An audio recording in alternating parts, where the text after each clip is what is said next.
Seza Idris lahiran anak kedua, diberi nama Maliki Zahir. Kabar bahagia datang dari artis Seza Idris.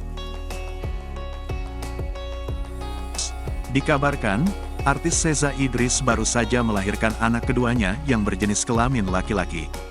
Seza Idris dan sang suami menamai anak mereka Maliki Zahir. Assalamualaikum warahmatullahi wabarakatuh. Aku Maliki Zahir. Aku lahir tanggal 5 Januari tahun 2023 setelah azan zuhur jam 12:09 waktu Indonesia Barat, tulis Seza dikutip Tribun News dari Instagramnya, Minggu, tanggal 8 Januari tahun 2023. Dalam keterangannya, Seza Idris meminta doa kepada para pengikutnya di Instagram untuk sang buah hati. Doakan aku agar menjadi anak yang soleh, sehat, dan beruntung di dunia dan akhirat. Amin Allahumma amin, tulisnya lagi.